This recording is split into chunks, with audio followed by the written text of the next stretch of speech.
and I quote, "I'll be there in a minute. Give me a second." Time is relative, folks. Time is relative. Yes. So, hey, cheers to everybody in the chat. They're a division rival. I don't care how many wins they get. Screw them.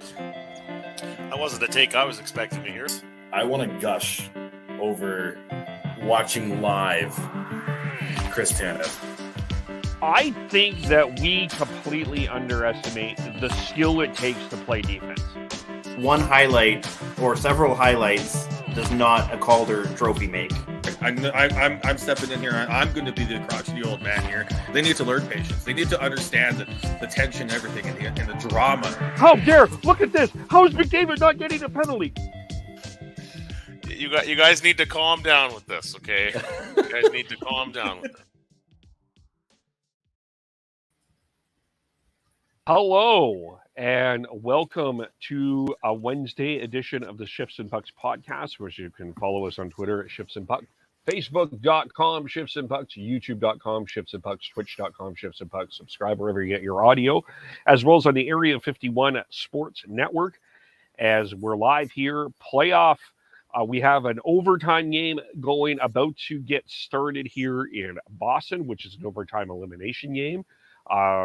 A tie turner of a potential series changer between the Avalanche and the Kraken. The Toronto Maple Leafs are up on another team in the first round, 3-1. The Edmonton Oilers are on the brink of getting to the second round. And the Abbotsford Canucks are taking on the Calgary Wranglers right now in AHL playoff action. So lots going on. And before we get to it, Kev, can we just talk about your framing in your video there? It looks like What's wrong? Trying to tread water here. Either that or you want us to inspect what's up your nose. Okay, sorry. I am it was good before the intro came on. Then something changed. Oh, yeah. There's sort of I'm having a lighting issue on my here, so that's kind of it's kind of part of the problem. And I'm full disclosure. I'm moving, so kind of in a midst of packing and boxes, and it's kind of a bit of a mess here. So my apologies. But there we go. All good. All good. It was just I could just see it in Tyler's eyes. I didn't even have to see our off air chat. I could just see it in Tyler's eyes. Like, what's going on?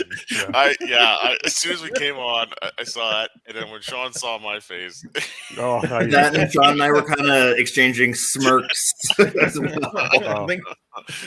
All right. Oh man, sorry, Kev. It's okay. I'm recovering from a flu. I'm moving. It's been. So okay. But how's everyone else doing? I'm got a little laugh there. That's good. I'm doing all right. Nice to see you all. I was saying before we came on to Sean that it's not wintry here still in Terrace, but it's we haven't been getting summer warmth very quickly here yet. It's April 26th, so we'll look forward to seeing some warmth here pretty soon. But life's been all right. It's been fun watching the playoffs so far. We're creeping close to 20 degrees here in the Okanagan. So, it's been pretty nice here recently, but it's also been fairly rainy. But I will take the rain in the spring in this area because that means a less chance of smoke in the summer. Mm-hmm. That's very true. Yeah. I'm doing well. Yeah, we're about 15 degrees here in Calgary. It's not snowing like it was last week, so that's good. But we got some big news. For those who like wrestling, the Owen Hart Cup tournament that AEW runs the finals will be here in Calgary on July 15th. So this is an excited household for that. And then, we got the Wranglers and Canucks in town this week. So I know the game's going on right now, but I'll be going to the game on Friday, and I can't wait.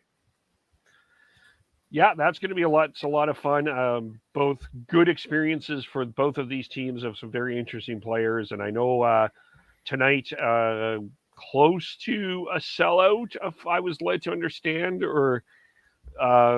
and so good on the folks at the Saddle Dome watching that. Speaking of the Saddle Dome, this is, I guess, where we start here. We'll start with the news out of Calgary. The agreement in principle, I think, is the best way to put this, depending on your political perspective. But it looks like the province, the city, and CSEC have come together to make the money put the money together for a new events center. Wording there important, which includes 1,000-seat new practice facility. It will be located just a little north of where the Saddle Dome is. It's a revitalization project added to it, which includes, for those that live in Calgary, a 6th Avenue, the 6th Street, tunnel or underpass that is being created. Kind of close to, for those who are familiar with the East Village, it sort of has that similar feeling to it. And of course, the big question around this is going to be, and why it's in principle. Of course, the big question is we have there will be an election in Alberta on May the 20th, and depending if things could change depending on who wins the election. Although I haven't heard the NDP comment yet about that from their perspective, but I guess we'll start with Sean because he's the one that's living there. What is the kind of the vibe? What's the buzz? What are you hearing right now? Well, I think there's a lot of if you just take the politics out of it and everything there's a lot of excitement now that with this plan. You've got the new arena the city desperately needs. You've got a 1,000-seat community arena, as well as all this revitalization around both, which would be really nice around in that area. But yeah, it's you can't really take the politics out of it, so there's a lot of grumbling about that as well. So yeah, we have an election coming up. So it's I think twofold there. I think you've got the claims for vote buying with this, but you also have the Flames on the other side looking at this, knowing that this is likely going to be a close election, knowing that if it goes to the NDP side, that there's a lot of that funding may go away. So I think there was a deadline here for that. Well, we all know Gary Bettman likes to negotiate for deadlines. So I think that was a big part of that, is that looming deadline with the election and making sure that this is set and going forwards before anything happens. It's also an agreement in principle, primarily because this is Arena Deal 2.0 for Calgary. Yes. And I'll also add that Danielle Smith did some very naked pandering of wearing an Oilers jersey while also Flames jersey, or a Flames jersey, while also saying "Go Oilers, go." That was so strange. Eh? That might be my favorite bit about this, is just how ridiculous that was. You can't write that shit. No. Yeah. My question is that not being there is under the previous mayor Nahad Nenshi very strongly opponent of the idea of a city taxpayer funded project, or in some form the city being heavily involved. So what's changed? I see the city is still putting up the biggest portion of the funding. However, no supposed property tax increase to help pay for the new facility. But it's strange to me that there's been this change in the mood of the city, even though there's a new mayor. Well, there's two things there. The city does get a percentage of all of our energy bills, and because the energy bills have gone up substantially, they're flush with cash there. Also, I think a lot of that this is no longer just a arena. There's a lot more to this project, which is why the city agreed to it this time. We talked about the community arena, which will be practice ice for the Flames, but also more ice and availability and rec stuff for people in the city, as well as all the revitalization around both buildings. Yeah, and I don't know if you mentioned it at the start there, but $1.22 billion the total price tag for this deal with all the different funding partners, including the Flames ownership group. Yeah, my understanding is the taxpayer bill on this is no different than 1.0. So actually, it looks like everybody else is chipping in a little bit more, and it's a little less for the taxpayer. Is my understanding of it. It's just still fascinating being from out here in BC, where Rogers Arena, formerly General Motors Place, was completely privately financed, and here in Alberta, it's been in Edmonton years ago, and now in Calgary, years long of negotiating in public to finally reach an arena deal, and a bit of strong arming of the public in the process. That, and correct me if I'm wrong, Sean, I believe the CSEC contribution is the smallest of the three, too. Yes, but also again, I think they're contributing mostly just towards the arena, like the new event center, and then the city and province are doing a lot of the contributions towards the community arena and everything else. Oh, okay. So it's not as cut and dry that way, but it's still things have changed since what was GM Place and now Rogers Arena was built. There was a lot more buildings being built during the early 90s boom. Yeah, that were built privately. Since then, it's almost. When was the last time we've seen a private one been built? In Canada, it's been a while. I would think I haven't heard anything, but I'm going to assume that there was some taxpayer funds to the Rogers Center renovations that happened in Toronto. I didn't hear what that bill was, or if that was just Rogers or not. I have no idea. I believe that's just the Blue Jays. That's a private stadium that they have there, I think. It is, yeah. Yeah, but those are renovations. It is. Yeah. When was the last time from ground up?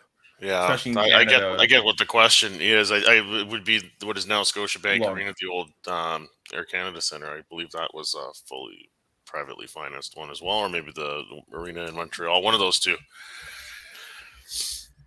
Yeah, the other one, in the States recently, the Golden State Warrior Stadium, my understanding was completely privately funded as well.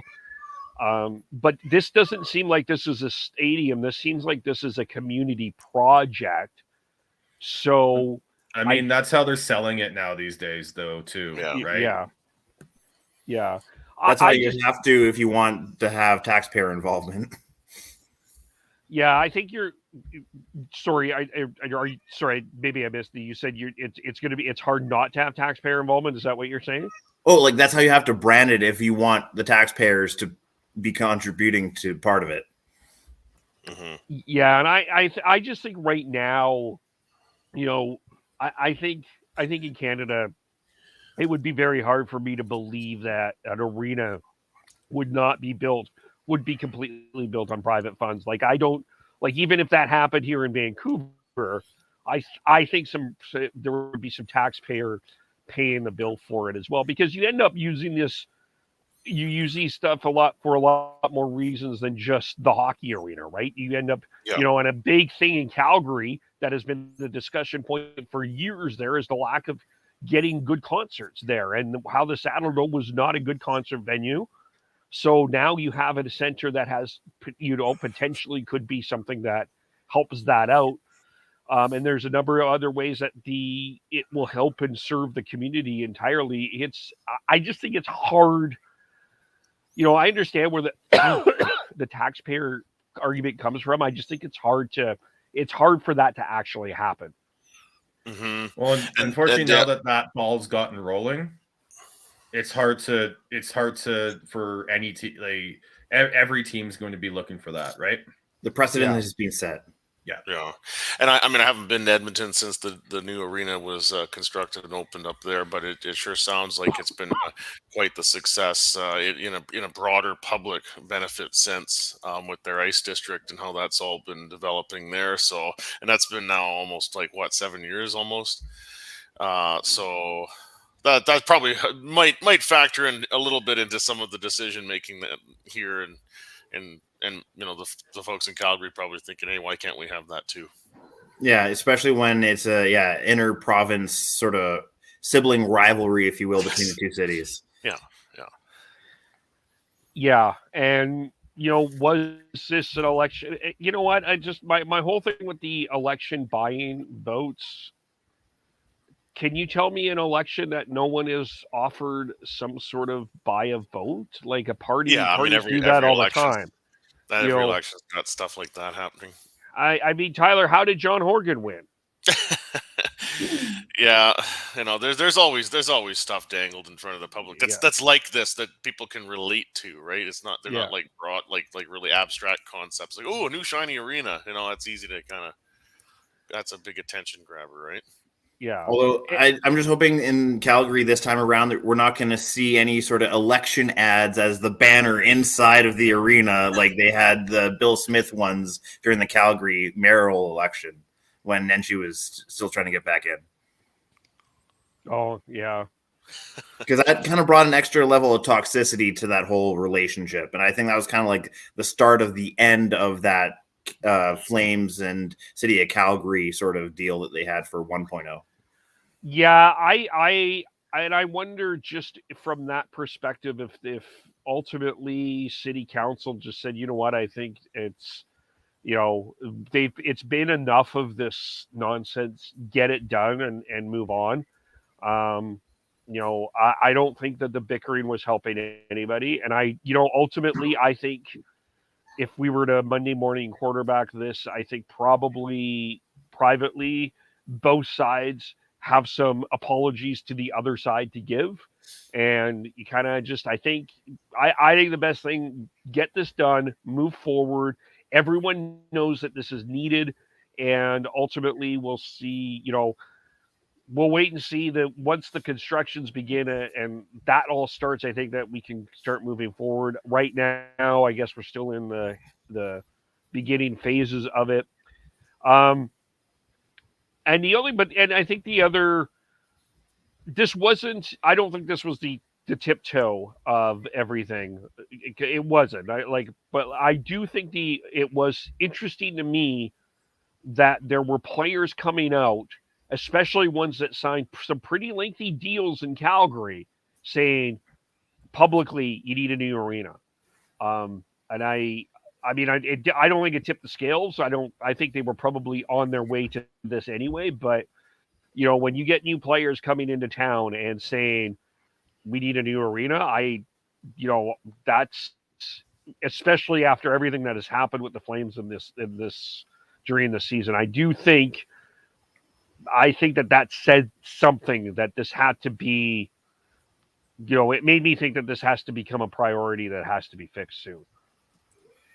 See, I completely disagree with you, Kev. I think that was just a drop of water in the ocean of everything that's gone on here with the arena in Calgary and the Flames.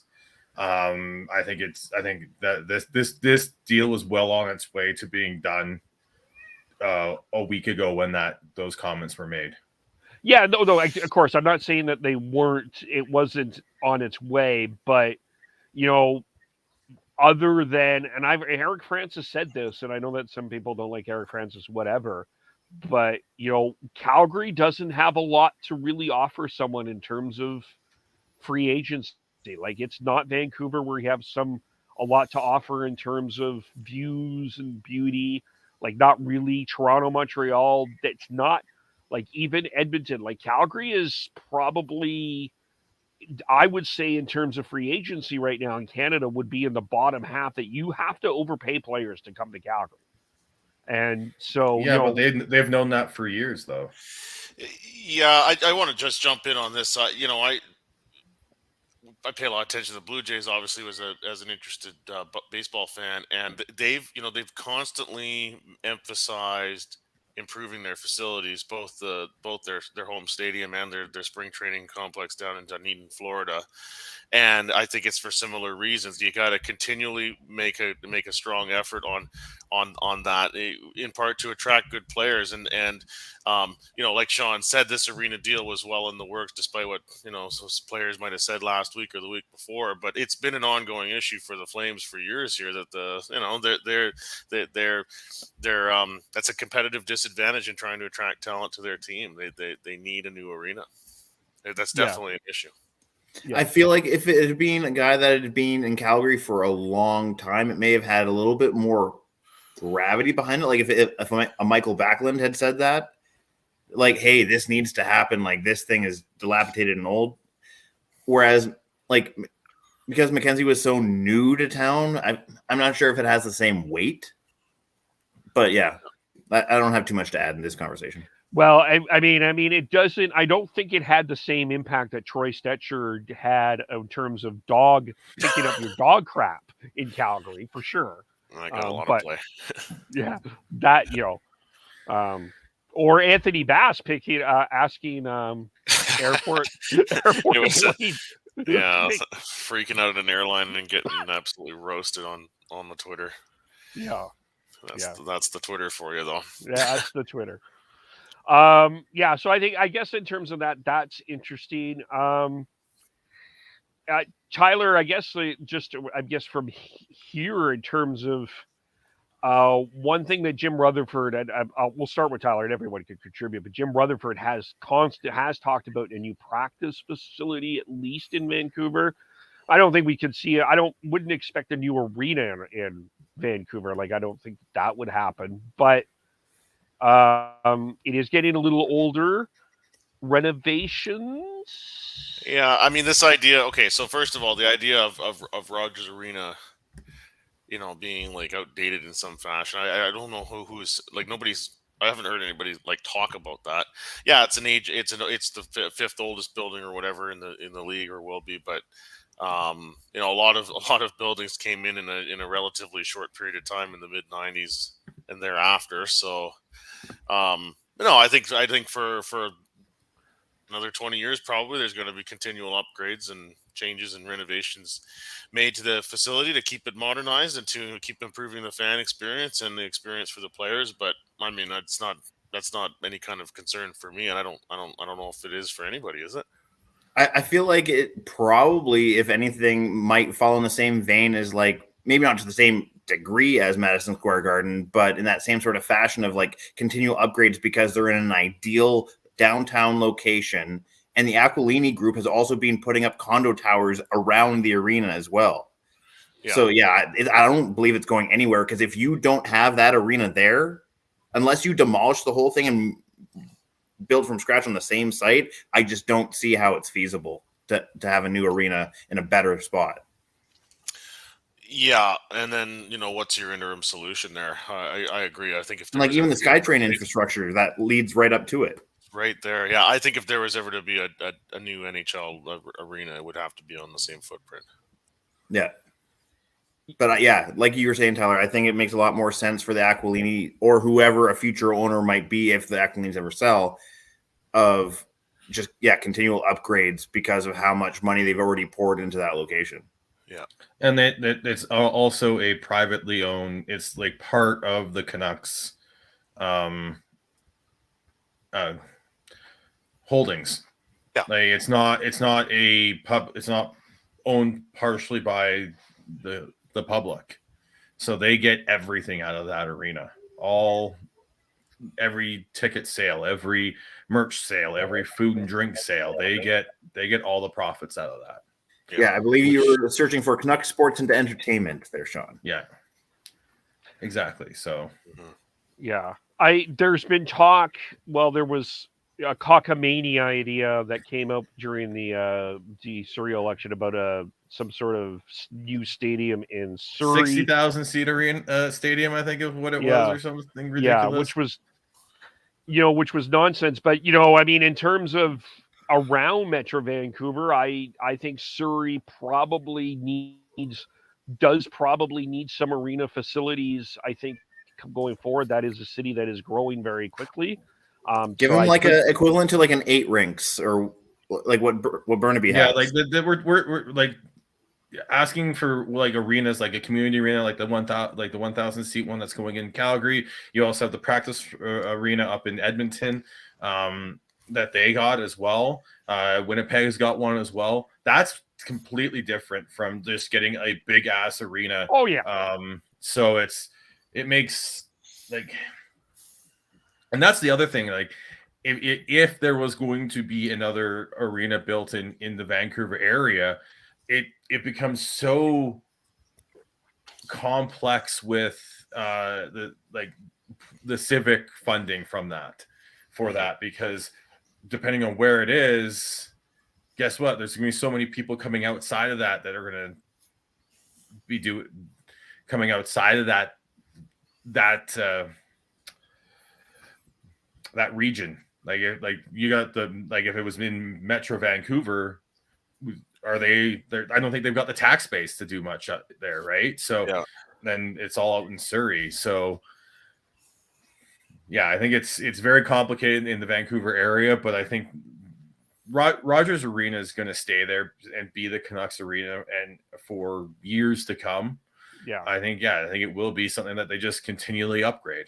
And just like the Flames had struggled to get an arena deal in Calgary, that's why the Canucks have been struggling to get a practice arena made somewhere close to Rogers Arena, because just the lack of available real estate that is close by. Like, haven't they been trying to basically take over Edgewater for several years at this point? I don't know. Yeah. I mean, I think go ahead, Tyler. I was just going to say, but it is very impractical what they're doing right now. I mean, basically, they're kind of bouncing between UBC and I think whatever it's called now. That's Burnaby 8 rinks, but they don't have a dedicated practice facility. Yeah, right now the two teams that don't have dedicated practice facilities are the Flames and the Canucks out of the Canadian teams. There you go. Winnipeg has one. Toronto has one. Ottawa has one. Montreal has one.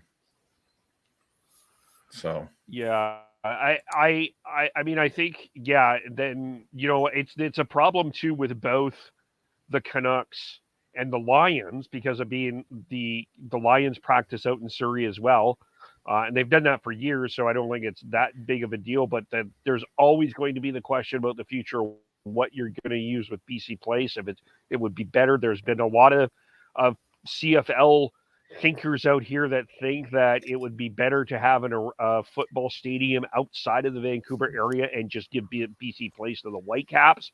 So I do think there is some interesting arena idea conversation, but I don't think it's around the Canucks.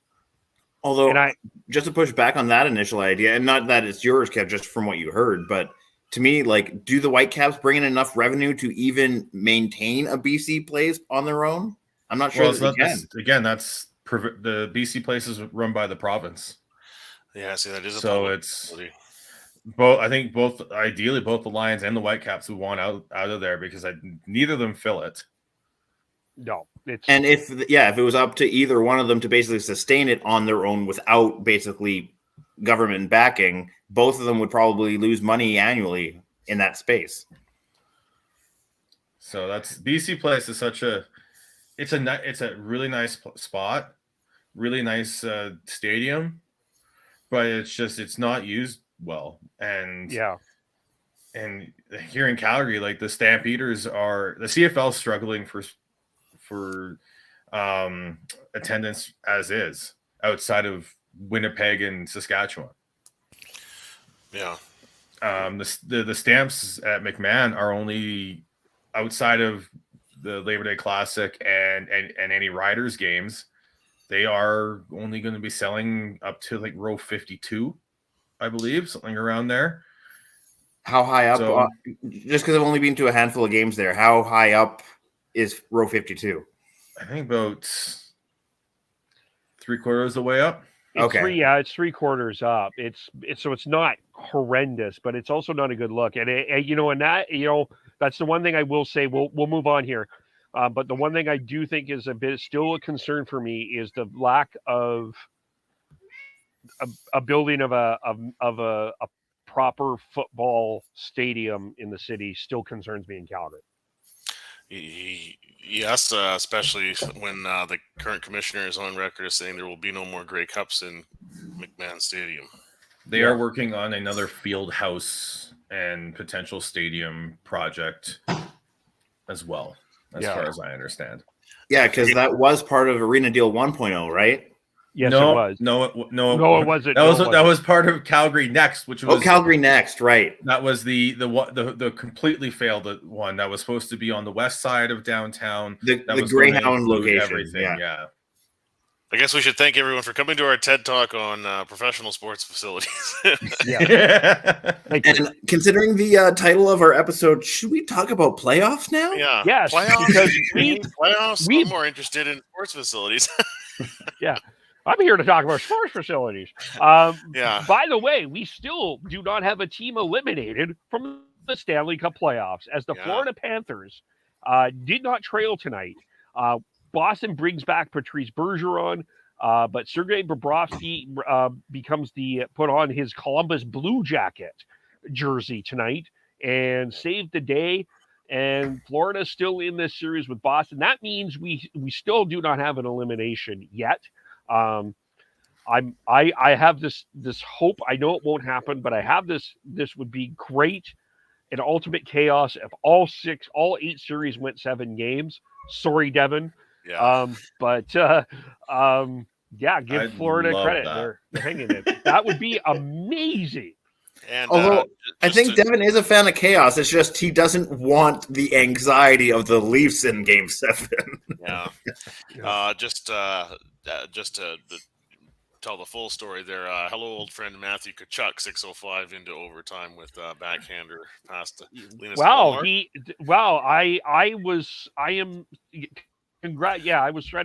I noticed that because there is scientific evidence he can show up at a playoff time.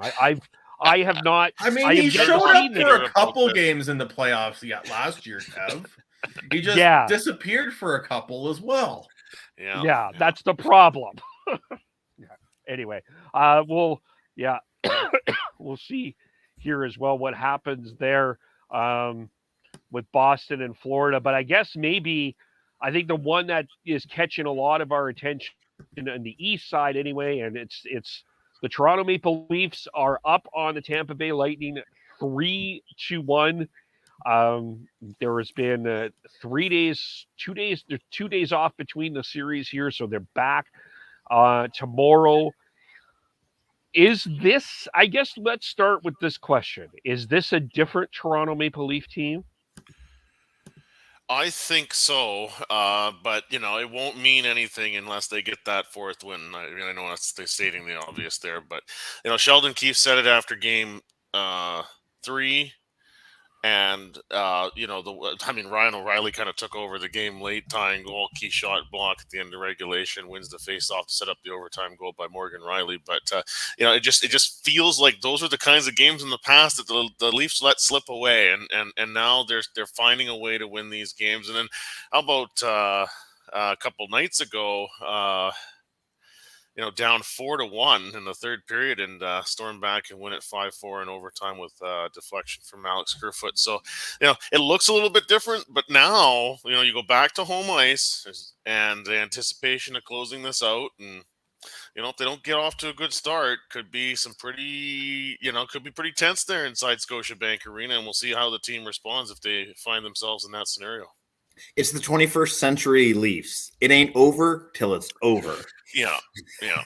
But it does feel like there's a more mature, just a higher maturity level to this particular team this year than what we've seen in the past. Yeah, that, and I feel like they're getting a little bit more contribution from the trade deadline and veteran depth that they have, not just because in past seasons I feel like they leaned on that young, exciting core to exclusively do it on their own. Yeah. And they just weren't able to do it. But I feel like with the amount of depth that they specifically Kyle picked up at the deadline, I feel like have been making a little bit more of a significant contribution during this first round. Mm-hmm.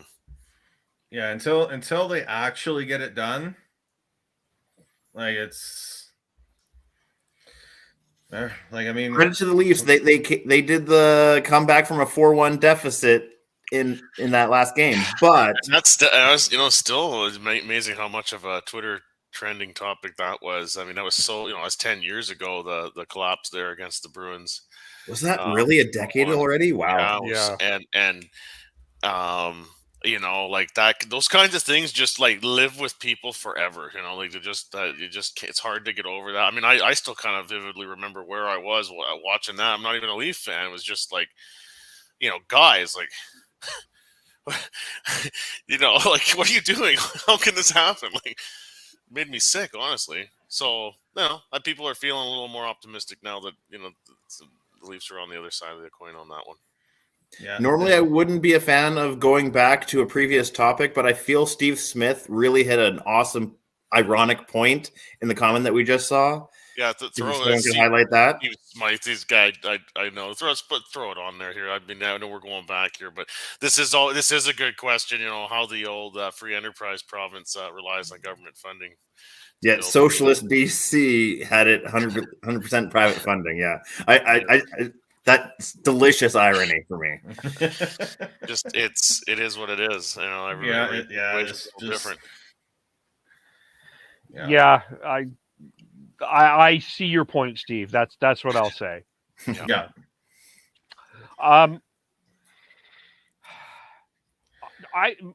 My biggest struggle with this entire I know that it's so easy to focus on the Leafs, but I'm so confused by Tampa because they came out of game one, they blew the doors off the series. Then they Toronto blew the doors off them in game two. They dominated game three for the most part. I think that one of the questions with everybody's talking about officiating is that Braden Point non-call. I think it was the right call. That was the right call. Yeah, I think it was. I agree with you, but there's something that. But I don't understand. I don't see a team that has been to the Stanley Cup Final 2 years in a row, or Stanley Cup Final 3 years in a row, giving up a 4-1 lead in the second half of that's lockdown mode. Yeah, they're not the lockdown team that we know. We've known from the past 2 years, though. Mm-hmm. The amount of hockey that they've played and the amount of talent that they've lost over the past couple of seasons because of how cap strapped they have been, it's just an eventual deterioration that's going to happen. They just don't have that stamina anymore. Yeah, and injuries too. Like it's that too, Hedman at 100%. That's Hedman's not 100%. No, and he's not even all season. He wasn't the best defenseman for Tampa. That was Sergachev. Yeah, and that's nothing against him because he had a really good season. He had a top 10 type defenseman in the league season, Sergachev. But if you don't have Hedman at the top of his game. Yeah. And I wonder how much the loss of McDonough plays into that too. I think that was a huge loss defensively. You mentioned game one and how that went, Kevin. Well, of course, that was when Michael Bunting got, there was the high hit and he got suspended. Well, I kind of forced Sheldon Keefe to change his lineup. And now that Bunting's eligible to play again, he is going to be a scratch for game 5. They're not going to mess with the winning lineup. So that's one big thing that changed. Matthew Knies, I'm not sure. Knies, not exactly. Matthew Knies, yeah. Yeah, I mean, he's been a huge impact. And so that's been a change. But I think, we can, in terms of the Tampa Bay perspective, at some point, kind of a team sort of runs its course a little bit. And I think maybe we're starting to see that. Chris mentioned the amount of miles on those guys' legs over the last few years and some short off seasons. Bassey's not up to his normal postseason snuff. And John Cooper, I believe, is the longest tenured coach in the NHL. I mean, maybe his message is starting to lose effectiveness as well. Again, I'm not sure if I buy that so much here, but it's not over yet. But those are some possible reasons why Tampa doesn't look like they used to. Yeah, I don't think John Cooper's lost the room, but he definitely is the longest tenured coach by a significant margin at this point, because the tide has kind of really turned on, like, there's no long tenured coaches in the NHL anymore. John Cooper's the exception. Yeah. And Braden Point is becoming a bit like, we've talked about Chris Tanev and his injuries. Braden Point is becoming some of that in that same sort of category. I think he's playing with duct tape. Love the guy, but I think that's really unfortunate. Part of me thinks they can come. There's where I'm struggling is I still think there's the ability to come back, but there's also part of me that sees the 2016 Blackhawks here too, where I'm wondering if this is the end of an era. I guess we'll find out. We'll find out in the coming days. Yeah. Yeah. The two other series, Rangers Devils. I think a lot of people came into this series thinking the Devils were frauds. The Devils are not frauds. Were young and inexperienced. Did anyone say that? Yeah, I saw that online that the Devils were frauds. From anyone credible? I think most people had the Rangers winning the series. I think it was like just based off of experience, but I don't think that necessarily makes the Devils frauds. It's just more of they're the young, inexperienced team. That being said, though, neither team can win at home. Yeah, that's true. Or score at home, quite frankly. They have to go across the Hudson to the other side. Yeah. But, so I guess in that case, maybe the advantage does go to the Devils. Or sorry, who was the higher seed? Devils were higher seed. Okay, sorry. Maybe the advantage goes to the Rangers then, because they are going to have less home games in this series if it goes 7. Yeah, we'll see, I guess. But, you still have one of the better goalies in Shesterkin. You're going with an inexperienced goalie in the Devils are. They switched to Akira Schmid. Yeah. But Jack Hughes has taken a huge step into becoming an elite player in this league. I think that is, if that's the one takeaway from the Devils or for the Devils right now, is Jack Hughes has taken a step for sure. I know he doesn't have any chance of winning the Hart, but like if the Devils make it to a second or a third round, the amount of Hart votes that Hughes could steal is pretty serious. All the votes are in. It's for the regular season. Oh shit! Okay, my bad. Yes. But Conn Smythe, maybe. Yeah. Fair. You have to get to the cup finals to get that, though. Yeah. Mm-hmm. But I think to Chris's point, that the longer they last, I think Jack Hughes would be in a conversation for Conn Smythe. But the other one, Carolina and the Islanders. That's been probably the least exciting series out of all of them. Bo Horvat has been pretty quiet in this series for the Islanders. One goal and a losing affair, and that's about it. Yeah, he played like one shift in the last 5 minutes. He might be hurt. He was bumped off the top line for most of that last game. He's been all right in terms of like if you dig into the 5-on-5 numbers, but it's not if you're not helping the team win, that's not what they paid. They paid that acquisition cost for. So in that series though, and I tweeted this out earlier today, the player that people need to watch is Noah Dobson. After last night,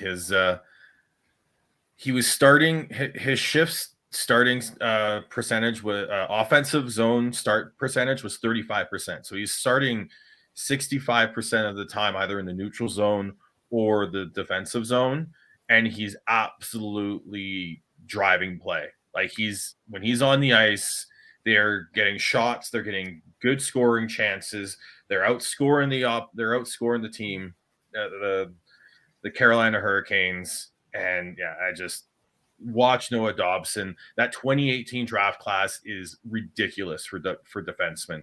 You've got the headliners in Dahlin and Hughes, and then you've got Keandre Miller, Evan Bouchard and Noah Dobson is that in that second tier, and then you still have players like Alex Romanov, Rasmus Sandin, and Sean Durzi, along with others that are still very good, solid defensemen, and they're that's still young. That's still they're only 5 years removed from that draft. Yeah, it's a good defensive draft. And if Devin was on here, the next time we see from Devin, I still question them giving up Sandin, the Leafs giving up Sandin. But if they get what they want, I guess good for them. But that was a hefty one. That was part of the O'Reilly deal? That was part of the traded him to Washington for Eric Gustafson. Oh, okay. Yeah. They got a first round back for him too, though. It's part of it. Yeah. I believe. Or a second round. So a decent pick. I guess the one that would be closest to us, I guess we'll spend more of the time on the Oilers and the Kings here. Although I do want to spend some time in Colorado, Seattle, because I think that's been absolutely fascinating as well.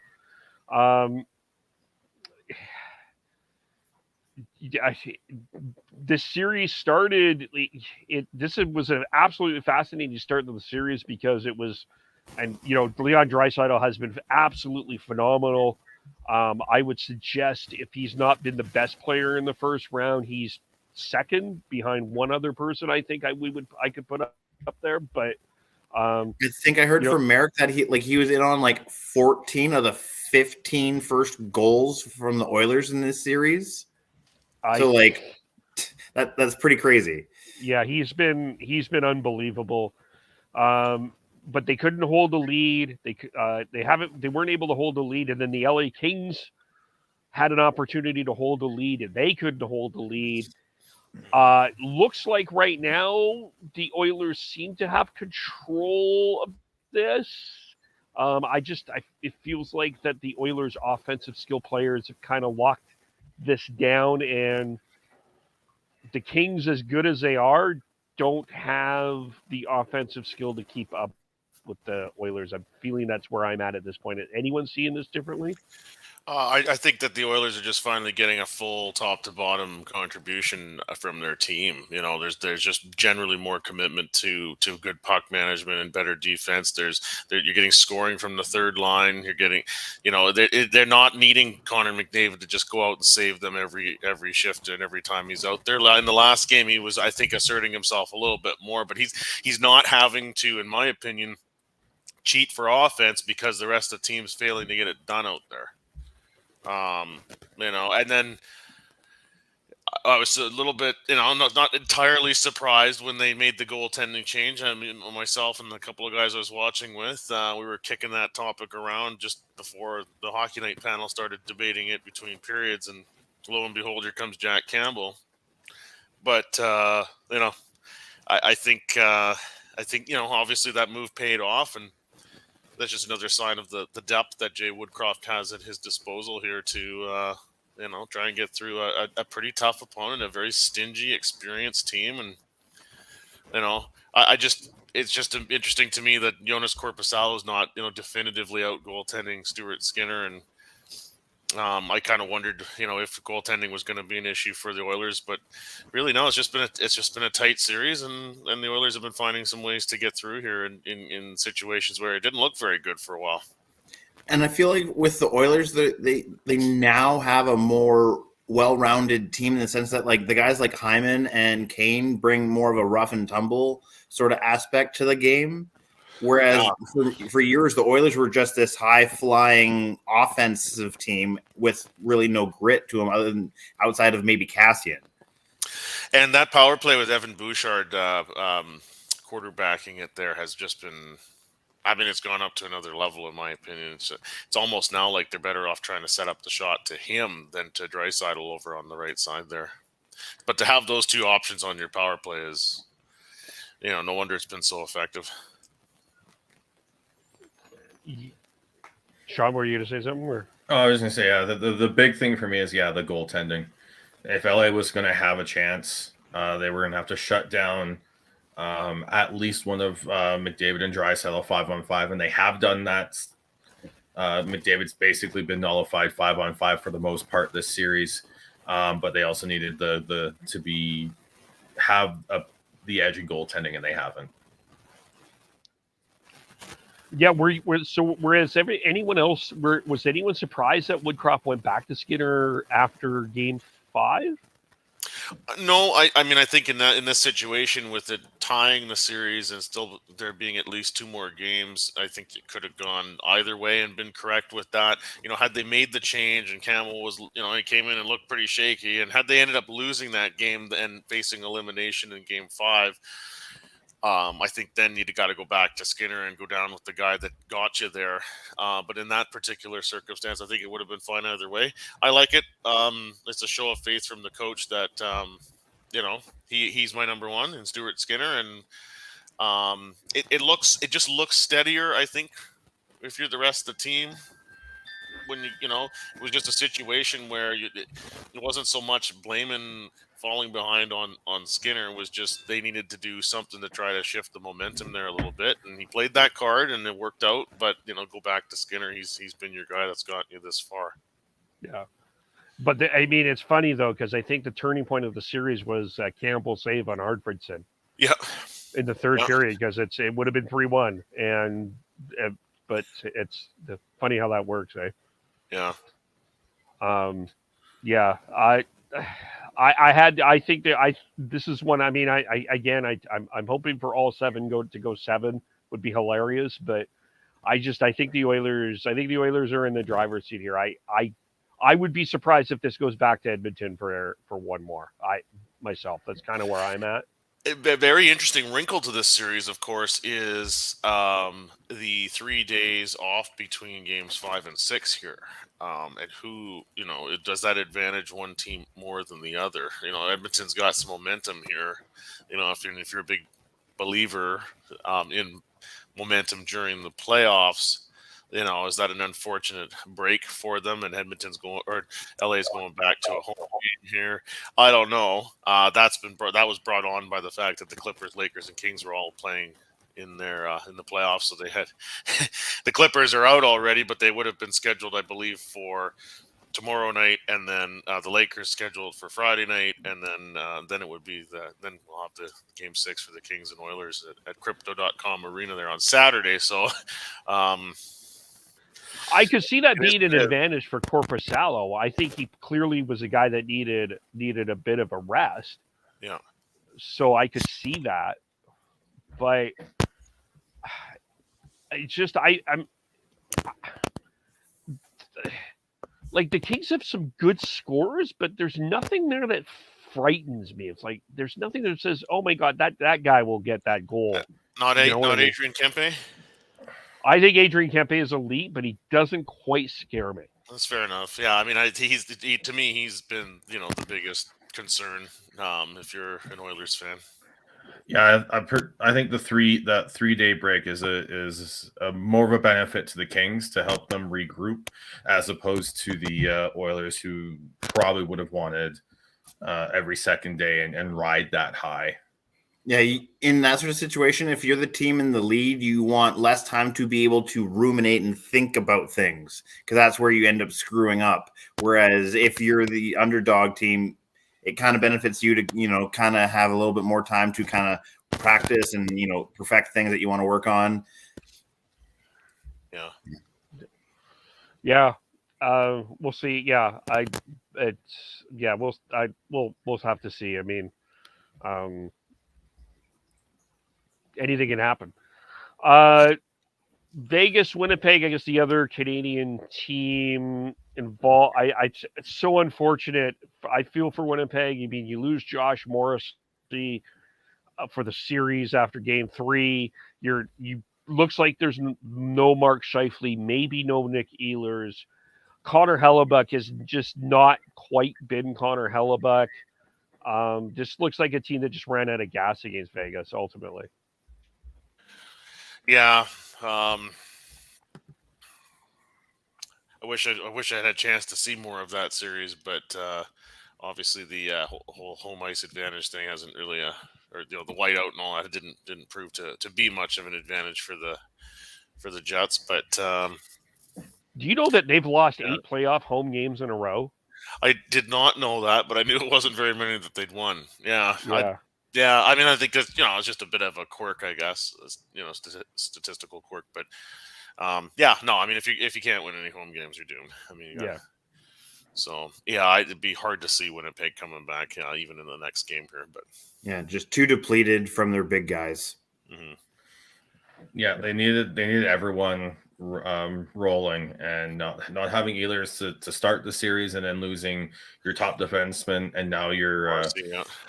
and then Scheifele, who's one of your top forwards. It just there's no way there's no way you can overcome that. That Yeah. isn't what was his name? Parfetti also out? Yeah, he's been out for a long time. He's been out since mid-season. Okay. Yeah. Yeah, and then Mark Stone coming back for Vegas just was a real shot to the arm there for the Golden Knights. They just obviously him being the captain, his leadership is one thing, but just the energy he's brought to the squad as well as all those factors combined. Yeah. Oh yeah. Those are some sellies, hey? Yeah. And and this 2019 St. Louis Blues Stanley Cup team is making contributions everywhere. We've talked about Ryan O'Reilly. You got Tarasenko in Rangers, and you've got Alex Pietrangelo doing his thing in Vegas as well. He's been one of the better players in that series for sure. And another one has been Jaden Schwartz of the Seattle Kraken, who, hey, give them credit. No one had this. There was a lot of people that predicted the sweep. This would be no problem for Colorado beating this lowly expansion team. Yeah. Well, not only a lowly, just it's not sustainable, they say. But they've, it's been good enough goaltending. It's been, I can't see them winning 4 games, but they're giving the Avs a fight. And I think it will bode, unfortunately, when you have McKinnon and you're still, and Mikko Rantanen, you still have the elite players, which should put this, but the Kraken have acted like a team that has deserved to be there and have outworked the Avalanche in general in this series from what I've seen. So I think good on the Kraken for making this a fight. Yeah, I'd put them like on a tier slightly below the Kings in the sense that like you don't expect them to win the series that they're in, but you expect them to give the eventual winner fits. Yeah. And then tonight the Avs are out without Makar after he got suspended for 1 game for that late hit on Jared McCann. I think that was the right call for that. Bunting got 3 for his, but Chernak didn't even touch the puck, and it was a headshot. So I think they got it right on that one. Yeah, there were some in the media that were thinking maybe 2 was a possibility. I think just using the Bunting incident as a comparable, but there had to be something, in my opinion. And 1 game in the playoffs is usually, for something like that, it's pretty standard. Yeah, I would have been okay. I wouldn't have been outraged with 2, but I'm not outraged with 1. I think it had to be a suspension. It wasn't a good play, but I think that in general, the one thing I would say is there needs to be better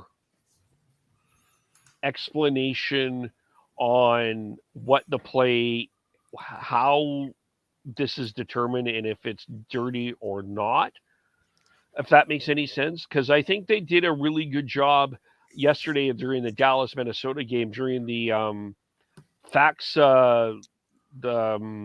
Foligno hit, just getting from a player and a referee's perspective of why the player didn't feel like this was it's a penalty but not a major, and why the ref would call it a major. Well, so cynical point of view here. I mean, I because they have this system in place now with the, Sean rails against too much expansion of video review, but so this is a case where it's changing the way the games are being managed. Like,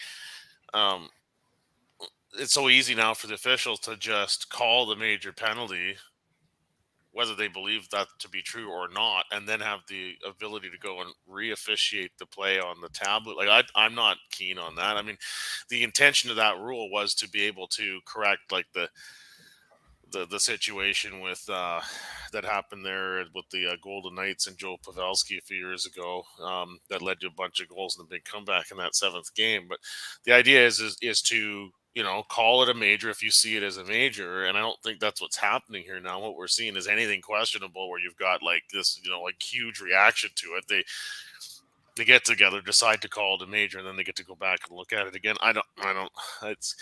It's kind of stinky to me. And then in the case of the Makar play on Jared McCann, they ended up downgrading it to a minor, and then the league has to come in and suspend, right? Like, if they had just called the major penalty, maybe there wouldn't have been a suspension at all. It should have been a major penalty. I think most people would agree with that. Yeah. I'm not a fan of how this whole thing works. I think I'm okay. I'm okay with it if you just say we will. I think if you just say the compromise here on this would be, I'm okay with it if this is a dangerous play and we will review to see if it is a major or a minor, but we are calling a penalty and we review it. And then I think because sometimes I would imagine, Tyler, it would be nice to get just another look just to make sure to see what you saw. I think the review one that bothered me was the overtime Kings and Oilers, where it took 942 years to figure out if Gabe Vilardi touched the puck. That was ridiculous. Go back to what I've been saying for a while. Yeah. If you at least with goals, if you can't disprove what the call on the ice was within a minute of reviewing it stands. Like this, taking 5 minutes, it's stupid. It takes away from the game. Like, we're dealing with humans here, and for everyone who's like, I'm gonna pull a John Garrett and get on my soapbox here. Please. For everyone who wants to rail on the officials, say that the league's like 5th rate, or that they're the worst officials amongst the major leagues. You're out to lunch. You go look at the Super Bowl had a controversial holding call at a key time that people say cost the game. Go watch MLB. Go watch baseball and the amount of balls and strikes that constantly get argued. Let alone you've got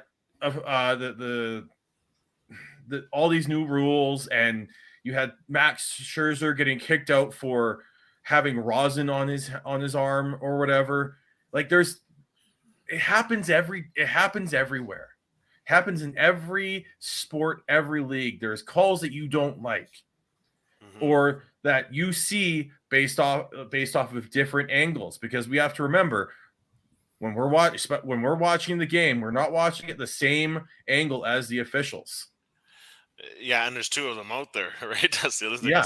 It's not like it's footy here where it's one referee in charge of the whole thing, and it's 2 guys that are kitty cornered to each other, and even amongst the 2 of them can see the game in a quite different fashion.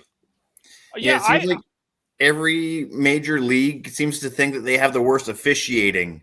I think it's just this kind of combination of modern technology and everyone having a soapbox with social media, where like it's just this combination of the 2 of those, where there's like everyone feels like they have the right to question a call in whatever sport they're watching, and it's kind of led to this point where like everyone feels like the officiating in their league of choice is questionable. Well, how many times in this, though, you see this, that you'll see a fan say that it was a missed call on their team, right? Or the team that they're cheering for at the particular time. Like, how many people were upset about there were people upset about the Kevin Fiala call game 4, right? But that it wasn't Oiler fans that were upset at the Kevin Fiala call. It was Kings or non-Oiler fans that were complaining about that, right? Yeah, So I do. Yeah, I'm with you there, Kevin. I do feel like a lot of the discourse around the officiating is not even to do with fairness, one team over the other. Like that's stuff that we've seen in the past where the league wants this team to win. Now it seems like the noise is just like it's just overall not good enough. Well, sorry if this is a hot take. I'm going to do the Kevin sorry before I even get into it approach here, but like the officiating is as good as it's going to get. So people need to get their heads around that, or they're just like it's just going to be a miserable experience. You're just going to be so distracted by the officiating if you can't just wrap your head around the fact that it is as good as it's going to get. Theoretically, like Gary, it would be nice if Gary could just concede that there's an issue and it should be better. He won't do that. So that's number one. Frank Saravalli's pointed this out. I mean, it's hard to fix a problem if you're not even admitting that there's a problem. Gary's out in public saying, there's nothing wrong with their officiating. They have the best officials in the world. Well, they may theoretically have the best officials, and people are still dissatisfied with it. And then further expansion of video. We've already touched on it here a few minutes ago. I think that just complicates the job. And I don't think we're really getting a net gain on sort of the overall level of the officiating. Yeah, the video review has maybe been useful to correct a few mistakes, but it hasn't raised the quality of the officiating. Has it given a team a win or a loss? Like would be my question. Like, is there a game in this playoff that you could say that a call went one way? Ask the Oilers fans about the tripping call in overtime in game one. I know they're probably well past that now, but sure. And then I will counter that Connor McDavid tripped to Drew Doughty, and that was completely missed. And then Evander Kane elbowed Matthew Roy, that was completely missed as well. So yeah, but if you go over the 8 series, right, you can pick all kinds of cases of that.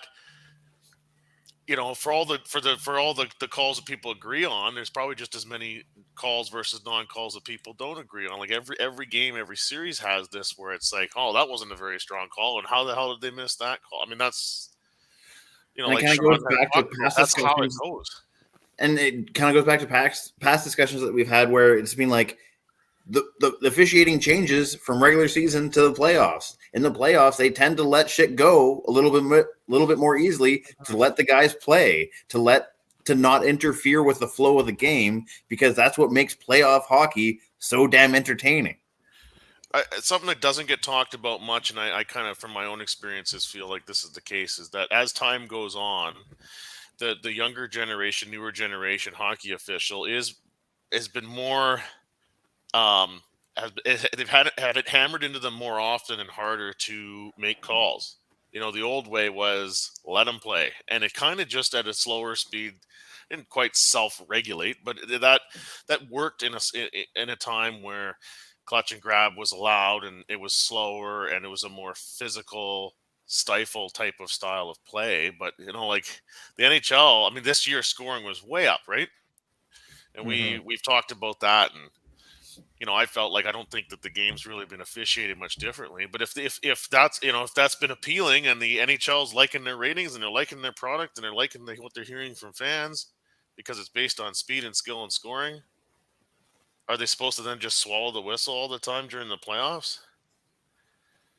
Yeah, for me, I just think that I don't from the last few years, I don't think it's really changed that much. My pal Colin Smith from Terrace here said on Twitter the other night that he thinks that the fans mad at the refs' echo chamber is just louder this year, and that's why it seems like there's more complaining when really there hasn't been that much of a change.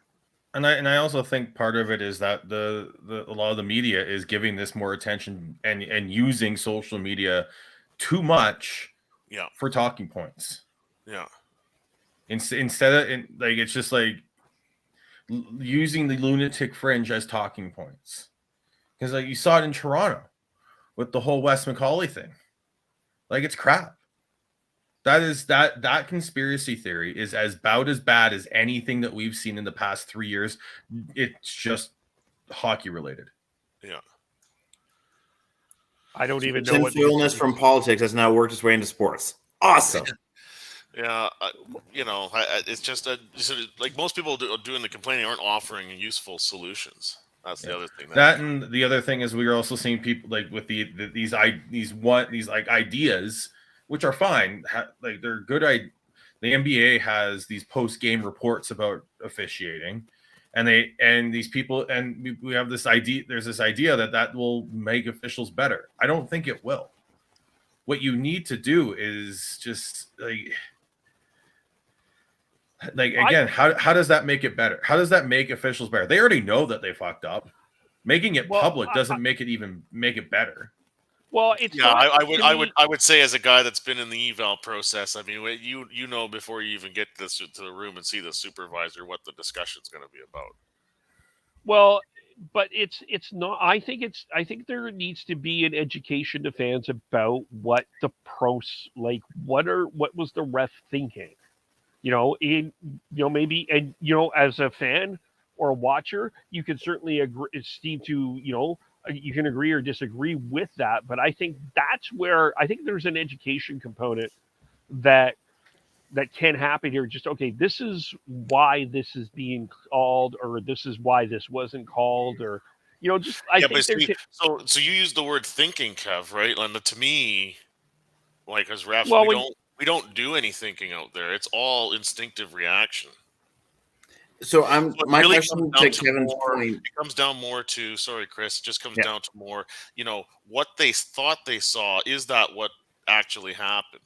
In a lot of cases, no, the two are different. What really happened versus what they thought they saw are not always the same thing. Yeah. My question to Kevin's point is more of a so are you suggesting that we need to have a post-game presser from the officiating crew? No, I think that there needs to be. I think one network needs to have a rules analyst as part of their panel. I mean, like a come on ref sort of thing. A couple of them have them. A couple of them have old refs on there. Yeah. So ESPN has Dave Jackson, and I think Turner is using a guy as well for Brad Meyer. And that's in game. Yeah, they can be useful at certain points in time. But even I go back to not to pull an old wound here for me, but I'll go back to Game 5, the whole the Blake Coleman controversial goal. What was so great about the post that intermission discussion is we heard there was Botterill and Bieksa thought it was a goal, and Friedman and McLean thought it wasn't. And there was a reasonably intelligent discussion about why it was and it wasn't. And that's where, I know sometimes that fans are, they're eating and munching their food and drinking their drink or whatever, and that's fine. But if you allow, I think that the educational component of what happens and what goes on here, because I don't think it's as simple as the ref. Yeah, the ref is fucked up. Maybe the ref didn't. Maybe you thought that how many times have we thought that there was a rule? It looked so obvious, a rule in there, and then we realized, oh, this is what the rule book says. Oh, they were right. Yeah, right? In a lot of cases, that's that's people not knowing the rules that sort of makes this more difficult. I think most of the discussion though is just the consistency of the standard game to game, period to period. It's it's not as consistent as any of us would like, I don't think. But is it going to improve? I don't think it will improve. And I think if you want it to be better, I think you need to have the games called more tightly and therefore have more calls. And nobody's really asking for that. So, they're trying to find this balance of staying out of the way, but also not allow blatant cheating to occur. And this is what you get. And you get this at all levels when you get to this later part of the season. I mean, even in minor hockey, they get to the zone playdowns in February, it ratchets up, and the officials have a much more difficult job. And the more penalties they call, again from experience, the more some marginal ones get called. And then, you got everybody losing their minds over the ref and saying it's bad. Well, is it bad, or is it just you don't like the standards? Fair. I know we had officiating in our agenda, but I just want to bring up the point. We haven't talked about the Wild and Stars yet. Does anybody talk about the Wild and Stars? I would say that'd be a fan base that would say that not one but two calls cost them the game. and those those two penalties on Foligno in not the last game but the game before, and then you have that kneeing call on Foligno. So but you can find it everywhere. Like go back to 2011, the amount of for us Canucks fans and the amount of calls and non-calls and everything that went on. Like it just it doesn't matter how many tools you give these officials. And I agree with you, Tyler. I think the more these more video review stuff we give them, it just makes it actually more complicated. Well, I mean, in the case of being able to review a major penalty call, I mean, that's a big departure from tradition, right? There was never any scenario before where the on-ice officials could go back and look at a play and change a judgment call. Yeah. Do fans really want to veer into that territory more? I think it's already a bit egregious that they've done this in the first place and a knee-jerk reaction to one bad call in one playoff game a few years ago. And another hit that actually got questions as far as whether it was the right call or not was the Dumbo on Pavelski one back in game one. Yeah. Yeah, that was very borderline late on that one. Yeah.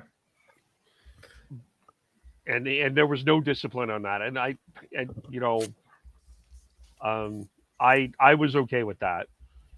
But I could see it, but that's just me. But again, that's, I could see other people arguing the other way on that. And, to your point, Sean, about, the two bad calls, they also had the Wild had missed like 3 straight power play opportunities as well. And for some inexplicable reason went to Marc-Andre Fleury after their goalie made 51 saves.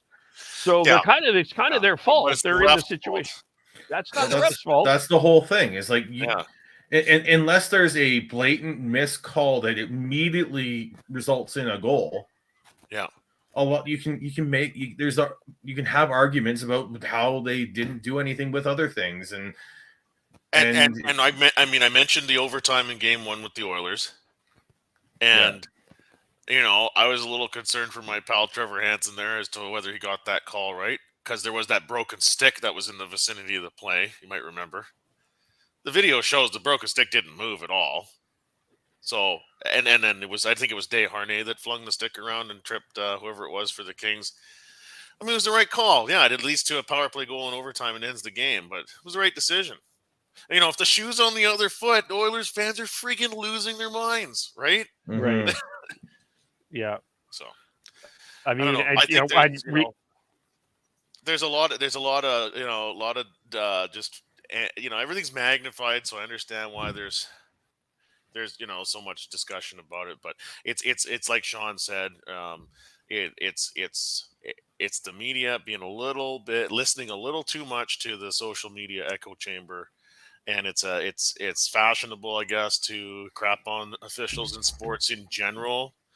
We live in a world now where the camera work is better than ever. There's more angles, and so it's easy to pick calls apart. But is there really much of a change from before? I think that part's been overstated. Yeah, fair enough. I guess, let's, I'll try, we'll just end up where are we at with the AHL game here? Abbotsford 2-2. 2-2. In what period here? We're less than 5 minutes to go in the third. So you've got Atu scored to tie it up at 2. So that's a best of 5. So tonight and Friday in Calgary, and then the 3 in Abbotsford. And that is Calgary's choice to do that, which I thought it was a very interesting choice, but that's their choice. Vancouver. The Wranglers have a really good road record by chance? No, it's just like you either go to it's the 2 and 3 that set up for this series for AHL to limit travel. So either you get the higher seed gets to choose between hosting the initial 2 games where they're guaranteed to get 2 games at home, or they pick the last 3. So that's interesting. The team actually has a choice. It's not, it's Yes. not like it's not This like is back getting back into NHL in the 90s. wow. Because I remember, was it in 94, I believe, when the Canucks and Leafs played, there was a choice on how they handled all that. Well, I don't think the teams had the choice. If I remember right now, I might not be correct on this, but if I remember right, I think because of that particular example, there was a lot of there was some Eastern time zone teams playing in the Western Conference. Yeah, no, they tried. I remember that year it was a 2-3-2 for Detroit San Jose because of travel. Yeah, and so I think it was when they had like Central Division, Pacific Division, or whatever the old name equivalency was. Those would be 2-3-2. Norris and Smythe. Yeah. But then the final was still going to be the 2-2-1-1-1, no matter what. Yeah. Yeah. Yeah. So that's what no, because Detroit and San Jose, I remember that going to had to be 2-3-2 in Detroit, 3 in San Jose, and then 2 more in Detroit. And that's of course how the Canucks ended up with the Greg Adams overtime goal in Game 5 at home, despite being the lower seed in that series. Yeah, because they did that with Dallas as well. Because they won that in 5, and that's correct. Yeah, as well. That's right. Yeah, mm-hmm. Yeah. So anyway, go out and see that, and we'll probably enjoy the dome while you can. Yes. Yes. Especially from the press level, and run up the stairs and with dome beers. And try not to fall on the people in front of you. It's just mind blowing. I know I'm on a tangent here. We do this on this podcast. Rogers Arena, like there's the railings, like there's just railings in the upper level, and it is pretty steep up, throughout the upper bowl in Rogers Arena by design to fit the footprint. But at the press level there at the Saddle Dome, I mean, no railings on the stairway, no railings in front of you when you're sitting there. Like I remember when we went to that game a few years ago, I'm trying to high five some other Canuck fans, nearby, and it just about fell. The number of brews consumed notwithstanding, it's it'd be very easy from up there to just kind of like go over the row in front of you there and hurt yourself. Yeah, alcohol plus elevation I don't is think a that's going to deadly be combo. part of the new building. Let's put it that way. Yeah, I know. Well, I believe that they have opened up a few of the second level sections for Friday. 200 level, but not press level. No. The Hitmen and Wranglers have been playing to just the lower bowl seats, selling lower bowl seats for the season this year, which has been fantastic. I've been to a few games, and it's definitely helped it's definitely helped the atmosphere. But yeah, I'm really looking forward to going on Friday. And I really hope it's a lively crowd on a Friday night, because I'm going to have fun wearing this jersey. Yeah. That, and I'm hoping that if it's anything like it was in like the around like the 2010s, but like that the Abbey fans in Calgary are just as plentiful as the Calgary fans. Because there was a time at the Dome where it was 50-50. Mm-hmm. Yeah, it was. I don't think it will be. I think we're going to see a pretty good pro Wranglers crowd. But we'll hopefully that will be a decent amount of Vancouver Canucks fans masquerading as Abbotsford Canucks fans. Well, considering how many residents of BC have had to move to Calgary area just because of cost of living and whatnot, I wouldn't be surprised. Yeah. It's Vancouver East, they call it now, or something. I don't know. Is there? I mean, it is the Calgary Canucks. And there is the literal Calgary Canucks. I wasn't talking about that team, but yes. Just one other thing I wanted to touch on: WHL Final Four has been set. The Saskatoon Blades did the reverse sweep and are going to face the Winnipeg Ice in round 3. And you've got the Memorial Cup hosting Kamloops Blazers taking on the Seattle Thunderbirds in what will be an all-out classic, because these teams gave up 1,000 and million draft picks for the next 942 years to win a championship this year. So It's and Saskatoon. I'm telling you, everybody's remembering Saskatoon because Connor Bedard feasted on them for the first 5-6 games, but they are going to give Winnipeg a ton of fits in that Eastern Conference final. So don't count out Saskatoon. They're a very tough team. So check that out as well. Wanted to give the WHL a shout out. That's good. Yeah, and it is going into overtime between the Wranglers and the Canucks. All right. Well, that's a good way to start that for sure. Yeah. All right. How do we follow everyone? I am Bearded Canuck 03 on Twitter. And I'm on Twitter at TNoble, TNOBLE. I'm at Schneider on most social media. And of course, you can follow Devin at Gordhouse09. I am KEVOLE. Ships and Pucks Facebook, YouTube, Twitter, Twitch. Subscribe wherever you get your audio, as well as on the Area 51 Sports Network, as Tyler's doing yoga. I didn't realize I'm pointing. There we go. I'm trying to point to the social media. Yeah. Thank you, Chris. Yeah. All right. But we will be back soon to talk more. We'll have, hopefully all 8 series go 7 games. Sorry, Devin, again, but it just would be fun and hilarious. But thanks for watching. Thanks for listening. We will talk to you very soon. Bye for now.